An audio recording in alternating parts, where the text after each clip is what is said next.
What is up, ladies and gentlemen? It's your boy Oscar Penelos bringing you a video today. Leave a like and a comment, subscribe, click that bell icon, don't forget to share with your friends. So this is part 2 of the 10 things that I learned after working out for 2 years. If you haven't watched the first one, I'll try to link it somewhere, put it in the description probably, and you can go watch that first just for reference, and then you can come watch the second one. The first one for this video is going to be, when you work out or exercise, do what you enjoy. It's a lot easier to exercise and stick to it whenever you're having fun and it's something you like doing. I would say if you don't like a certain activity, avoid that activity because you're probably not going to be doing it in the long run. My favorite things are weightlifting and cardio, such as running, walking, anything like that. Everyone's different, so you just got to find what you like. It could be sports, it could be hiking, it could be whatever you want. Just find something, stick to it, because if you enjoy it, you'll probably stick to it more in the long run than other forms of activity you just dread. Number 2 is that diet is crucial, and you have to try to find ways to make things more healthy. That's something I've learned a lot about this year. If there's something specific you want, it's most likely that there's a healthier version of it out there. It could be pizza, it could be donuts, it could be cookies. You just have to look for it. I found a couple of recipes for cookies, donuts, other things like that. Also, when you go grocery shopping, look for things that are lower in calories. So things like cheese, if you want to buy cheese, make sure you get low fat. If you get any forms of protein, maybe like beef, like chicken, all those things, try to make sure it's low fat, just because when it's lower in fat, it's going to be lower in calories overall, and that's what you want. If you want to be losing weight, you want to eat less calories than you consume. Obviously, if you want to maintain, or if you're trying to gain weight, it's okay to go for those higher calorie options. Just make sure you're making healthy and smart choices when it comes to food. And if you're trying to diet down and you're trying to lose weight, look for things that are lower in calories. Like I said, things like sugar-free, things like low fat, fat-free, low carbs, a lot of fiber, things like that. Look for those things in your grocery store. It's probably going to take a little bit of time, but once you find those things, it's going to be easy just to go back and forth and get them the next time. Number 3 is going to be, do not compare yourself to anybody else.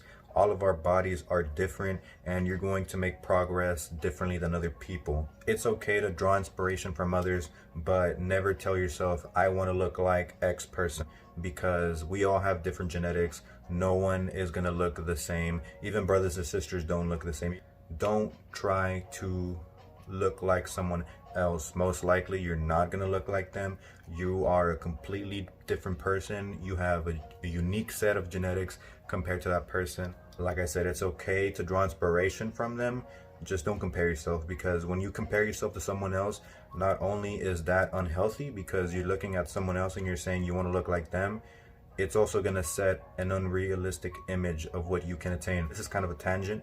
A lot of people in the fitness industry use drugs, or if they don't use drugs, they've been at it for a while, so they've had time for their body to develop. And especially if you're just getting into working out, it's going to take some time. You're not going to get to your peak physique, you're not going to get to your genetic limit in a couple of months. It's going to take years. So take your time. Do not compare yourself to anybody else. Just try to be the best version of yourself you can, and just try to always improve. Number 4 is going to be progressive overload. Get used to hearing that term, especially in the fitness industry. You're going to be hearing that a lot. Basically, if you break down both words, progressive, change over time, overload, add to. So you want to add to over time. This can be in your lifts. Whenever you're lifting, progressive overload can be done in a lot of ways. It could be done by adding weight. It could be done by doing certain exercises for longer. It could be done by going more intense on your exercises.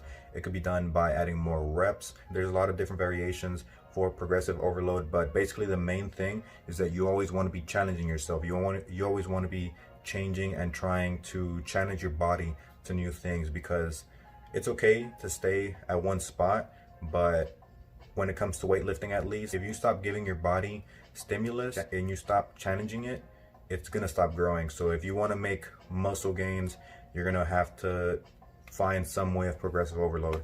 If you want me to go into more detail about progressive overload, I can do that in a separate video, but like I said, keep it simple. All you have to do is just challenge yourself over time, add more, do more over time. And also, it does not have to be huge amounts of change. It could be little things, like if you're doing a certain lift, maybe it's adding 2.5 pounds to your lift, maybe it's adding 1 rep to your lift. Sometimes you can't really track your progressive overload. Sometimes just coming in one day and coming the next day, maybe the next day the weight feels better, so you perform better, and you just feel better in general. So also, your performance can be a form of progressive overload. If you're performing better than last time, Greg do that. If you're performing better than last time, that means that your body has gotten used to, so you're doing more in that exercise. And the last one, number 5, is going to be have a why. Have a specific goal. Do not be vague about your goals, because when you're vague about your goals, it's really easy to fall off what you're trying to go after.